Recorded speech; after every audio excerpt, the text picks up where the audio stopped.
Today we are going to be delving into the first 6 chapters of The Art of War by Sun Tzu. It's going to be a high-level look at the book with a few jokes mixed in, hence The Art of War for the Artless. Starting with chapter 1, Laying Plans, which explores the 5 factors and 7 elements which can be used to accurately predict the outcomes of battles and wars. It starts by explaining what the 5 factors are, being 1. The moral law, which is loyalty and respect the people have to their ruler.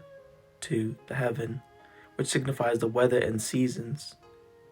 3. The earth, which signifies the landscape and borders of the war. 4. The commander, which is the ability and characteristics of the leaders of battle. And 5. The method and discipline, which is how the army is organized, their supply lines, and successions of roles. Some generals really took these to heart and followed them very strictly, such as the case of Cao Cao, who had such strict regulations he followed that he ordered his own death because he accidentally let his horse graze on some corn, which seems a bit counterintuitive to me. However, I'm not a Chinese general, so who's to say this didn't rally his troops to defeat all his enemies? The 7 heavens are what Sun Tzu would use to predict the outcomes of a battle using the 5 factors. It goes further to include the art of deception and feigning weakness, and using the enemy's weaknesses against them, such as arrogance, by provoking them.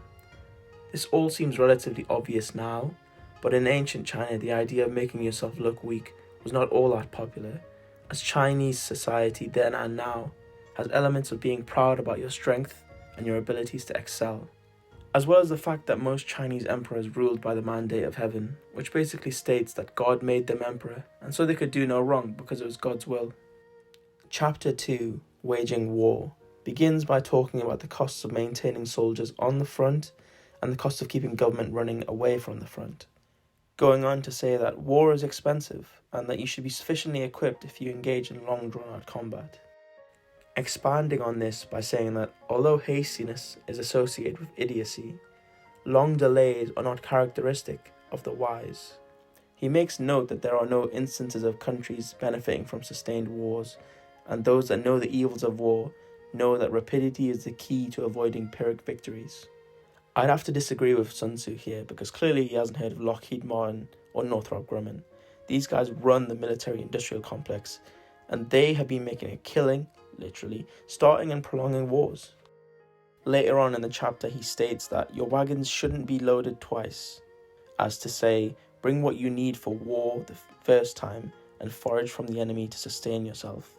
It also talks about the effect war has on the citizens, making them poor if the fighting is distant through taxation, and poor when the fighting is close through price hikes that occur. He ends the chapter by stating that the goal of war is victory, not a lengthy battle, which, yeah, is pretty good advice. Chapter 3, Attack by Stratagem, details how avoiding a war altogether is the best strategy, taking the enemy by surprise or weakening them to the point of surrender. The second best strategy is to defeat them before they can group up with their allies. The third, to fight them head-on in open battle. And the worst is to besiege walled cities.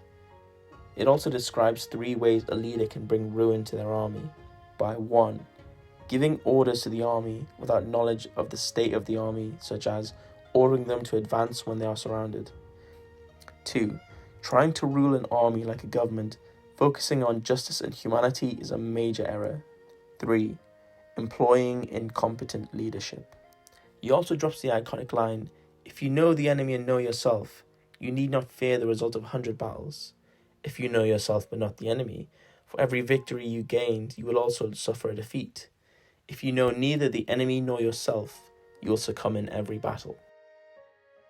But I have to ask, what if both you and your enemy don't know yourself or the enemy? Then who wins?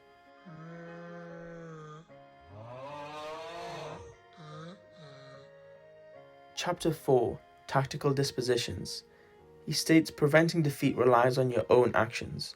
However, securing victory relies on capitalizing on the enemy's mistakes, and that it is always possible to secure your defense, but only the enemy can make the mistakes required for the offense. He then writes, seeing the sun and moon are no signs of sharp sight. Similarly, hearing thunder is no sign of great hearing. What this means is that obvious victories don't make a leader great, and that great leaders are not obvious. Other writers reference one Chinese contemporary named Shi Kuang, who was a blind musician who could apparently hear the footsteps of a mosquito, which, in my opinion, seems more like a curse than a power if you really think about it. Just imagine.